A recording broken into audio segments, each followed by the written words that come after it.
Pe bune că începe nebunia, frate.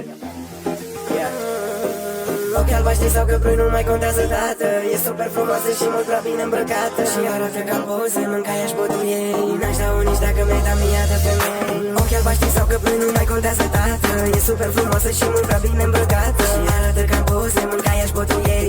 N-aș da nici dacă mi-ai dat mie de femei. Luăm primul avion, zburăm direct spre Monaco. Vezi că piesa asta, dar n-am făcut deloc canto. Trecutul se lasă în urmă, tu scrii și fai fato. Mor după zâmbetul tău, fă-i figuranto. Mergem la Paris, facem un TikTok.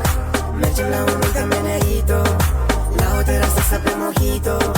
Hai să facem un selfie iubito.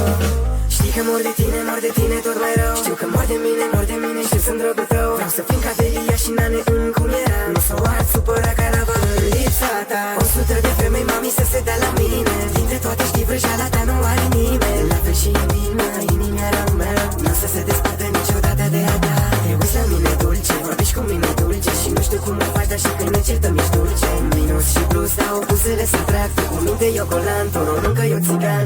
Ce mă fac, că nu știu ce să fac. Ce să fac dintre toate femeile tu mi-ai pus capăt.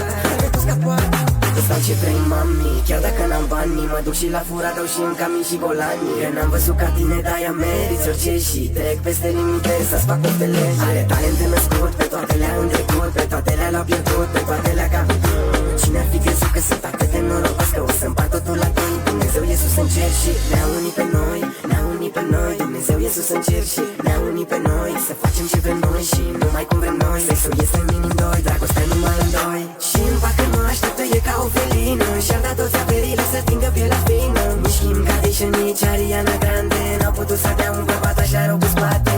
Dacă ești fată deșteaptă, îți dau ție portofelul. N-am promis la niciuna până acum inelul. Ies că o să mâncăm și facem story. Fetelor acum sunt luat, I'm sorry. Ochi albaștri sau căprui nu mai contează, tată. E super frumoasă și mult prea bine îmbrăcată și arată ca poze, mâncaia-și botul ei. N-aș da-o nici dacă mi-ai dat mie de femei. Ochi albaștri sau căprui nu mai contează, tată. E super frumoasă și mult prea bine îmbrăcată și arată ca poze, mâncaia-și botul ei. N-aș da-o nici dacă mi-ai dat mie de femei.